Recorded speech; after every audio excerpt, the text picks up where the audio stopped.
Hello guys, welcome back to our channel. അപ്പോൾ ചെമ്പനീർപ്പൂവിൻ്റെ പുതിയ എപ്പിസോഡിലേക്ക് എല്ലാവർക്കും സ്വാഗതം. അപ്പോൾ ടി വിയിൽ വരുന്നതിന് മുന്നേ കഥ ചുരുക്കത്തിൽ അറിയാനാണെങ്കിൽ ഈ ചാനൽ സബ്സ്ക്രൈബ് ചെയ്യുക, സപ്പോർട്ട് ചെയ്യുക. അപ്പോൾ നമുക്ക് തുടങ്ങിയാലോ. അപ്പോൾ നമ്മുടെ ശ്രുതിക്കുട്ടിക്ക് 8ൻ്റെ പണി കിട്ടിയെടുക്കുകയാണ്. 8ൻ്റെ അല്ല, ഒരു 16ൻ്റെ തന്നെ പറയാം. അവൾ സ്വന്തമായിട്ട് ഭക്ഷണങ്ങൾ ഉണ്ടാക്കണം. അങ്ങനെയൊക്കെ നമ്മുടെ ചന്ദ്രമതി പണിയെടുപ്പിക്കുന്നുണ്ട്. സ്വന്തം കഴിക്കേണ്ട വ്രതം എടുത്തിരിക്കുകയല്ലേ, വ്രതം എടുക്കണം. അങ്ങനെ കുറേ പണിയുണ്ട്. അങ്ങനെ ആദ്യം തന്നെ ശ്രുതിയെ പണിയെടുപ്പിക്കുകയാണ്. അപ്പോൾ കിച്ചണിൽ പോയിട്ട് അവളോട് ആദ്യം ചന്ദ്രമതി അവിടെയുള്ള പ്ലേറ്റ് പാത്രങ്ങളൊക്കെ കഴുകിയേക്കാൻ വേണ്ടി പറയും. അത് കഴിഞ്ഞിട്ട് അരിയാൻ വേണ്ടി പറയും. എന്നിട്ട് കറി ഉണ്ടാക്കും. രേവതി എന്നിട്ട് സഹായിക്കാന്നൊക്കെ പറഞ്ഞിട്ട് പോകാൻ നോക്കും. അപ്പോൾ രവി അച്ഛൻ പറയും, മോളെ അവിടെ നിൽക്ക്, വേണ്ട, ഈ ഒരു പേരും പറഞ്ഞിട്ട് അവർ തന്നെ ഫുഡൊക്കെ ഉണ്ടാക്കിക്കോളും. നീ ഇത്ര കാലം പണിയെടുത്തില്ലേ, നീ റെസ്റ്റ് എടുക്ക്, ഇനി റെസ്റ്റ് എടുക്കുക, ഒരു ദിവസം റെസ്റ്റ് എടുക്കുമെന്ന് ഇങ്ങനെ പറയും. എന്നിട്ട് രേവതി ഓക്കെ അങ്ങനെ പോകുന്നില്ല. അടുക്കളയിൽ നമ്മുടെ ശ്രുതിയും ചന്ദ്രമതിയുണ്ട്. ശ്രുതിയാണ് ഭക്ഷണം ഉണ്ടാക്കുന്നത്, ചന്ദ്രമതി ഇൻസ്ട്രക്ഷൻസ് കൊടുക്കുന്നതാണ്. അപ്പോൾ ചന്ദ്രമതി ഇങ്ങനെ ഓരോന്ന് പറയുന്നതിന് ശ്രുതി ചെയ്യും. ശ്രുതി അങ്ങനെ ഭക്ഷണത്തിൽ ഉപ്പിടാൻ വേണ്ടി നോക്കുമ്പോൾ ചന്ദ്രമതി ഇങ്ങനെ കൈ അവിടെ വെക്കും. ഉപ്പിടാൻ വേണ്ടി അവളിങ്ങനെ ഭക്ഷണത്തിലേക്ക് ഉപ്പിടാൻ വേണ്ടി, കറിയിലേക്ക് ഉപ്പിടാൻ വേണ്ടി ഇങ്ങനെ നോക്കുവാണ്. അപ്പോഴത്തേക്ക് കൈ വെച്ചിട്ട് കയ്യിലാണ് ഉപ്പ് വീഴുക. എന്നിട്ട് ഇങ്ങനെ ശ്രുതി ഇങ്ങനെ നോക്കും എന്താണെന്നുള്ള രീതിയിൽ. അപ്പോൾ ചന്ദ്രമതി പറയും, ഉപ്പിടാൻ പാടില്ല, നീ ഉപ്പിടാതെ വേണം ഭക്ഷണം കഴിക്കാൻ എന്ന് പറയും. ബാക്കി നീ എടുത്തതിന് ശേഷം ബാക്കിയുള്ളവർക്ക് നമുക്ക് പ്രത്യേകം ഉപ്പിട്ടിട്ട് കൊടുക്കാം എന്നിങ്ങനെ പറയാണ്. അപ്പോൾ പിന്നെ ശ്രുതി അതനുസരിച്ചല്ലേ പറ്റുള്ളൂ.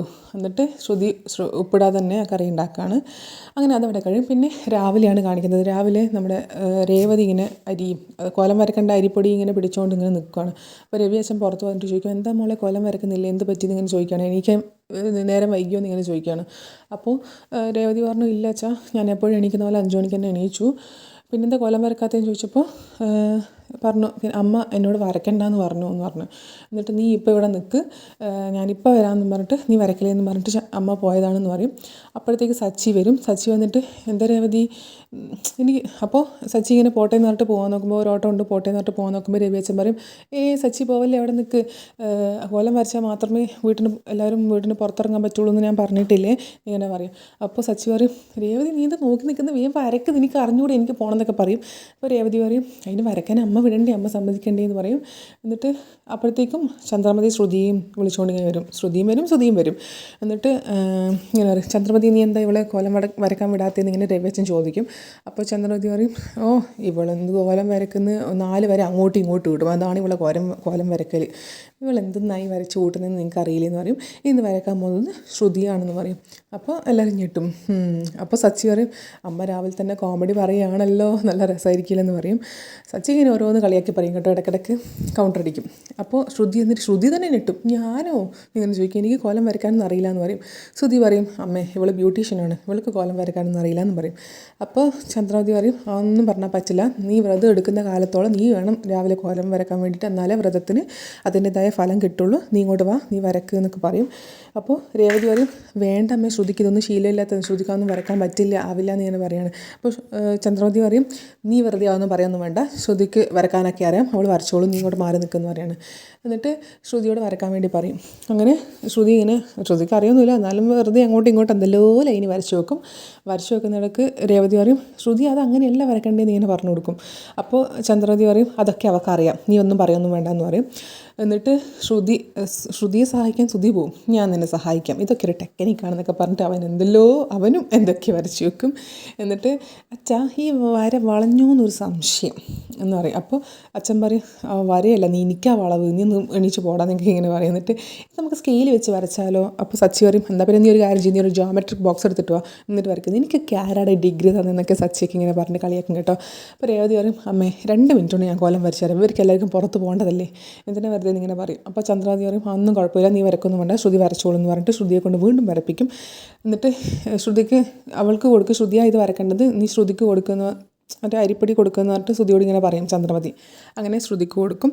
എന്നിട്ട് ശ്രുതി വീണ്ടും വരക്കാൻ തുടങ്ങും. അവസാനം വരച്ച് എന്തൊക്കെയോ നല്ല ഭംഗിയിൽ വരക്കണം എന്ന് പറയും. അപ്പോൾ സച്ചി പറയും, അത് കോലായാൽ തന്നെ അത് ഭാഗ്യം, ഇനി ഭംഗി വേണം പോലും എന്നൊക്കെ ഇങ്ങനെ കളിയാക്കും. അവൻ പറഞ്ഞത് കേൾക്കേണ്ട ശ്രുതി, നീ വരച്ചോ എന്നിങ്ങനെ പറയും. ശ്രുതി വരയ്ക്കും, എന്തൊക്കെയോ ആവും. ശ്രുതി വരയ്ക്കുന്നതിന് തീരുന്നതിലടക്ക് തന്നെ സച്ചി അവിടുന്ന് സ്ഥലം കാലിയാക്കും കേട്ടോ, ഞാൻ പോവുകയാണ്, ഇനിയും വൈകിക്കഴിഞ്ഞാൽ എനിക്ക് ട്രിപ്പ് പോവും എന്ന് പറഞ്ഞിട്ട് സച്ചി അങ്ങോട്ടേക്ക് പോവും. പിന്നെ വരച്ച് കഴിയുമ്പം നിനക്ക് ഭാഗ്യമില്ല എന്നിങ്ങനെ ശ്രുതി പറയും, ഈ കോലം കണ്ടിട്ട് പോടാൻ എനിക്ക് ഭാഗ്യമില്ല എന്നൊക്കെ പറയും. എന്നിട്ട് ലാസ്റ്റ് വരെ നമ്മുടെ രവിയച്ഛനൊക്കെ ഉണ്ടാവും. എന്നിട്ട് നല്ല ഭംഗി ഇങ്ങനെ ചന്ദ്രമതി പറയും. അപ്പോൾ എന്നിട്ട് രവിയച്ഛൻ പക്ഷേ പറയും, ഇതാണോ കോലം, ഇത് കാണുന്നവരുടെ ഇന്നത്തെ ദിവസമേ പോവും, ഞാൻ പോവാണ് വെറുതെ ഇവിടെ നിന്നെന്ന് പറഞ്ഞിട്ട് രവിയച്ഛൻ അങ്ങോട്ടേക്ക് പോകും. രേവതി പിന്നെ ഒന്നും പറയാതെ അടുക്കളയിലേക്ക് അകത്തേക്ക് പോകും. അപ്പോൾ എന്നിട്ട് എങ്ങനെയുണ്ടാകുമ്പോൾ നല്ല ഭംഗിയില്ലെന്നൊക്കെ പറയും സുധി. അപ്പോൾ ചന്ദ്രമതി പറയും, പിന്നെ ഇതെന്തെന്നായതെന്ന് പറഞ്ഞിട്ട് 5 കുറ്റിപ്പൂട്ടിൻ്റെ അരിപ്പൊടിയായി കളഞ്ഞതെന്ന് പറഞ്ഞിട്ട് ചന്ദ്രമതി അങ്ങോട്ടേക്ക് ദേഷ്യത്തോടെ പിടിച്ചിട്ട് പോകും. എന്നിട്ട് ശ്രുതി ഇങ്ങനെ പാവം വിഷമത്തോടെ അവിടെ തന്നെ ഇരിക്കും. അപ്പോൾ സുധി പറയും, ഇവർക്കൊന്നും കോലം വരയ്ക്കാനല്ല, കാലം മാറുന്നതോറും കോലം മാറൂലേ, ഇതൊരു മോഡേൺ ആർട്ട് പോലെയുണ്ട് ശ്രുതി, അവർക്കൊന്നും ഇത് മനസ്സിലാവില്ല എന്നിട്ട് ശ്രുതി ഇങ്ങനെ സമാധാനിപ്പിക്കും. എന്നിട്ട് ആ ബാക്കിയുള്ള അരിപ്പൊടി കൊണ്ടിട്ട് അമ്മയ്ക്ക് തന്നെ കൊടുക്കും. അമ്മ ഒരു കുറ്റിപ്പൂട്ടിനുള്ള മാവ് ബാക്കിയുണ്ട് അമ്മ ഇന്നാന്ന് പറഞ്ഞിട്ട് ശ്രുതി അങ്ങോട്ട് പോകും. അങ്ങനെ അതവിടെ കഴിയും. പിന്നെ കാണിക്കുന്നത് ഭക്ഷണം കഴിക്കുന്ന ഡൈനിങ് ഏരിയയിലാണ്. വർഷയും ശ്രീകാന്തും ഭക്ഷണം കഴിച്ചുകൊണ്ടിരിക്കുകയാണ്. എന്നിട്ട് രേവതി ഇങ്ങനെ ഒന്നും കൂടെ കഴിക്കുന്നൊക്കെ പറയും.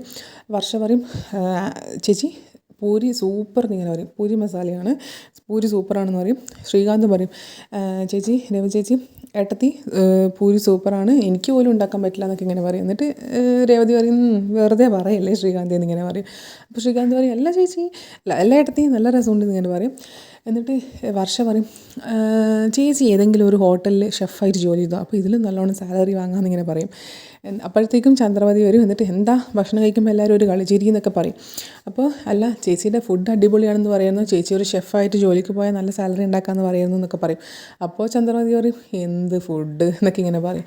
എന്നിട്ട് ഇനി അതും കൂടിയേ ഉള്ളൂ, ഇവളുടെ കെട്ടിയവൻ കേൾക്കണ്ട, അപ്പാട് തന്നെ വേറൊരു വണ്ടി എടുത്തിട്ട് പിന്നെ അതിനായിട്ട് പറഞ്ഞു വിടും. ഇപ്പം തന്നെ ഒരു വണ്ടിയിൽ പൂ നിറച്ച് വീടുകൾ കയറിയിട്ട് പൂ കൊടുത്തുകൊണ്ടിരിക്കുകയാണ്, ഇനിയിപ്പം ഭക്ഷണവും കൊടുത്തു തുടങ്ങും എന്നൊക്കെ പറയും. അപ്പോൾ വർഷ പറയും, അതും നല്ലൊരു ബിസിനസ്സാണ് എന്നൊക്കെ ഇങ്ങനെ പറയും. എന്നിട്ട് അപ്പോഴാണ് ചന്ദ്രമതി പറയുക, സച്ചി ഇത് കേട്ട് കഴിഞ്ഞാൽ അപ്പാട് വേറൊരു വണ്ടി എടുത്ത് കൊടുക്കും എന്നുള്ള കാര്യം.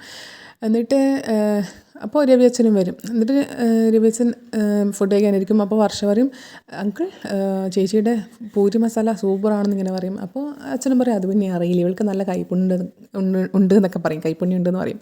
അപ്പോൾ ചന്ദ്രമതി പറയും, എന്ത് കൈപ്പുണ്യം, നല്ല ഗോതമ്പ് മാവായതുകൊണ്ട് പൂരി രസം ഉണ്ടായി, അത്രയേ ഉള്ളൂ എന്ന് പറയും. അപ്പോൾ രവിയച്ഛൻ പറയും, ഇതിന് മുന്നേയും ഈ ഗോതമ്പ് മാവ് കൊണ്ട് ചിലർ ഫുഡ് ഉണ്ടാക്കിയിരുന്നു, പക്ഷേ അതിനൊന്നും ഇത്ര ടേസ്റ്റ് ഒന്നും ഉണ്ടായിട്ടില്ല എന്നൊക്കെ ഇങ്ങനെ പറയും. നിങ്ങൾ പുന്നാരമോൾ ഉണ്ടാക്കിയാലേ ടേസ്റ്റ് ഉണ്ടാവുള്ളൂ എന്നൊക്കെ പറയും. അപ്പോൾ രവിയച്ഛൻ പറയും, അതെ, എൻ്റെ പുന്നാരമോൾ വന്നതിന് ശേഷമാണ് ഞാനിവിടെ നല്ല ടേസ്റ്റുള്ള ഭക്ഷണം കഴിക്കാൻ തുടങ്ങിയത് എന്ന് പറയും. എന്നിട്ട് നല്ലതിന് നല്ലത് പറയാൻ പഠിക്കണം ചന്ദ്രേ എന്നൊക്കെ പറയും. അപ്പോഴത്തേക്ക് സച്ചി വരുന്നതിന് മുന്നേ സുധിയും ശ്രുതിയും വരും. എന്നിട്ട് കഴിക്കാൻ വേണ്ടി ഇരിക്കും. ആരും എന്താ എന്നെ ഫുഡ് കഴിക്കാൻ വിളിക്കാൻ എന്നൊക്കെ ഇങ്ങനെ ശ്രുതി ചോദിക്കും. എന്നിട്ട് സച്ചിയും വരും. അപ്പോൾ സച്ചി ഇരിക്കും. എന്നിട്ട് ഫുഡ് കഴിക്കാൻ വേണ്ടി എല്ലാവരും ഇങ്ങനെ ഫുഡ് എടുക്കും. നമ്മളെ ശ്രുതിയും ഉണ്ടല്ലോ, ശ്രുതി ഫുഡ് എടുത്ത് വെക്കാൻ നോക്കുമ്പോഴത്തേക്ക് സച്ചി പറയും, കഴിക്കല്ലേ എന്നിങ്ങനെ പറയും. എന്നിട്ട് എന്താടാ കഴിച്ചാൽ ഇത് തെറ്റല്ലേ എന്ന് ചോദിക്കും സച്ചി. അപ്പോൾ ശ്രുതി പറയും, എന്ത് തെറ്റി, പൂരി മസാല കഴിക്കുന്നത് തെറ്റാണോ എന്ന് ചോദിക്കും. അപ്പോൾ സച്ചി പറയും, പൂരി മസാല കഴിക്കുന്നതല്ലേ, വ്രതമല്ലേ, പൗഡറേട്ടത്തി വ്രതമല്ലേ, വ്രതത്തിന് ഇതൊന്നും കഴിച്ചുകൂടല്ലോ എന്ന് പറയും. അപ്പോഴെല്ലാവർക്കും ബോധം വരും, അത് ശരിയാണല്ലോ എന്നൊക്കെ എല്ലാവരും പറയാൻ തുടങ്ങും. അപ്പോൾ ചന്ദ്രമതിയും പറയും, അയ്യോ ഞാനത് മറന്നു എന്ന് പറയും. ശ്രുതി, എഴുന്നേൽക്ക്, നീ ഇതൊന്നും കഴിക്കാൻ പാടില്ല, എഴുന്നേൽക്ക്, ഉപ്പിടാത്ത കഞ്ഞി മാത്രമേ കഴിക്കാൻ പാടുള്ളൂ എന്ന് പറയും. അങ്ങനെ ശ്രുതിയെ ഓരോന്നും പറഞ്ഞ് എണീപ്പിക്കുക. അവിടെ നിന്ന് ശ്രുതി എണീക്കും. എന്നിട്ട് കഞ്ഞി ഞാൻ ഉണ്ടാക്കിത്തരാം ശ്രുതി എന്നിങ്ങനെ രേവതി പറയും. അപ്പോൾ സച്ചി പറയും, ഉണ്ടാക്കാൻ പാടില്ല രേവതി, വ്രതം എടുക്കുന്ന ആളെന്നെ ഫുഡ് ഉണ്ടാക്കണം, അവരവർക്ക് വേണ്ട ഫുഡ് ഉണ്ടാക്കണം എന്ന് അമ്മേനല്ലേ പറഞ്ഞെന്ന് പറയും. അപ്പോൾ ചന്ദ്രമതി പറയും, അതേ ശ്രുതി, നീ പോയിട്ട് അടുക്കളയിൽ പോയിട്ട് കഞ്ഞി ഉണ്ടാക്കി കുടിച്ചോ ഇങ്ങനെ പറയും. അങ്ങനെ ശ്രുതി അങ്ങനെ സച്ചി ഒരു നോട്ടം നോക്കും, ഇവനാണല്ലോ കൊടുത്തെന്നുള്ള രീതിയിൽ നോക്കും. എന്നിട്ട് പൗഡർ എടുത്ത് എന്തിനാ എന്നെ തുറച്ച് നോക്കുന്നേ ഇങ്ങനെ സച്ചി ചോദിക്കുകയും ചെയ്യും. ദൈവകോപം വരുന്നോണ്ടല്ലേ ഞാൻ പറഞ്ഞതെന്ന് പറയും. എന്നിട്ട് പിന്നെ ഇങ്ങനെയാണെങ്കിൽ ഇത് കഴിച്ചിരുന്നെങ്കിൽ പൗഡറേട്ടത്തിയുടെ അച്ഛൻ ജയിലിൽ തന്നെ ആയിപ്പോയിനെ, പുറത്തിറങ്ങാൻ പറ്റുകയേ ഇല്ലായിരുന്നു എന്നിങ്ങനെ പറയും. എന്നിട്ട് ശ്രുതി അങ്ങോട്ട് പറഞ്ഞുകൊണ്ട് ശ്രുതി കിച്ചണിലേക്ക് പോകും. ആ സമയം നമ്മുടെ ശ്രുതി കഴിക്കാൻ നോക്കുമ്പോൾ വീണ്ടും സച്ചി സ്റ്റോപ്പ് പറയും, നീ കഴിക്കാൻ പാടില്ല, നിൻ്റെ ഭാര്യ കഴിക്കാതിരിക്കുമ്പോൾ എങ്ങനെയാടാ നിനക്ക് കഴിക്കാൻ തോന്നുന്നതെന്ന് പറയും. ശ്രുതി പറയും, എനിക്ക് വ്രതമൊന്നും ഇല്ലല്ലോ, പിന്നെന്താ കഴിക്കുന്നതെന്ന് പറയും. അപ്പോൾ എങ്ങനെയാടാ ഒരു സ്നേഹമുള്ള ഭർത്താവ് എങ്ങനെയാടാ കഴിക്കാമെന്ന് ഇങ്ങനെ ചോദിക്കും. എന്നിട്ട് രേവതിയോട് ചോദിക്കും, രേവതി ഞാൻ വ്രതം എടുത്താൽ നീ കഴിക്കുമെന്ന് ചോദിക്കും. രേവതി ഇല്ല എന്ന് പറയും. അത് പിന്നെ അങ്ങനെയാണല്ലോ. എന്നിട്ട് ഞാൻ തിങ്കളാഴ്ച വ്രതം എടുത്തപ്പോൾ സച്ചേട്ടനും കഴിച്ചില്ലല്ലോ, അതല്ലേ സ്നേഹം എന്നിങ്ങനെ രേവതിയും പറയും. അപ്പോൾ അതാണ് സ്നേഹം, കണ്ടാടാ എൻ്റെ ഭാര്യ പറയുന്നത് കേട്ടാടാന്നൊക്കെ ഇങ്ങനെ ശ്രുതിയോട് പറയും. എന്നിട്ട് ശ്രീകാന്തിനോട് ചോദിക്കും, എടാ നിനക്ക് പറ്റുമോ എന്ന് ചോദിക്കും. ശ്രീകാന്ത് പറയും, എനിക്ക് പറ്റില്ല, എനിക്ക് അങ്ങനെ കഴിക്കാനൊന്നും പറ്റില്ല എന്ന് പറയും. വർഷയോട് ചോദിക്കും, വർഷേനെ പിന്നെ അറിയാമല്ലോ, വർഷ അറിയാം എനിക്ക് പറ്റും, കഴിക്കാൻ പറ്റുമെന്ന് പറയും. അപ്പോൾ നിനക്ക് നിൻ്റെ ഭർത്താവിനോട് സ്നേഹമില്ലേന്ന് ചോദിക്കും സച്ചി. അപ്പോൾ വർഷ പറയും, സ്നേഹമൊക്കെ ഉണ്ട്, പക്ഷേ രണ്ട് വയറും വ്യത്യാസമല്ലേ, വയറും ഇതും തമ്മിൽ വലിയ എന്താ ബന്ധമൊന്നും ഇല്ലല്ലോ എന്നൊക്കെ ഇങ്ങനെ പറയും. അപ്പോൾ ശ്രുതിക്കൊരു സന്തോഷമാവും. അത് കറക്റ്റ്. അപ്പോൾ ഇതൊക്കെ നമ്മുടെ പാർലറായിട്ടെത്തി കിച്ചണിൽ നിന്ന് കാണുന്നുണ്ട് കേട്ടോ, അവൾക്ക് ദേഷ്യം വരുന്നുണ്ട്. അപ്പോൾ ഇന്നത്തെ എപ്പിസോഡ് ഇത്രയേ ഉള്ളൂ. Thank you so much.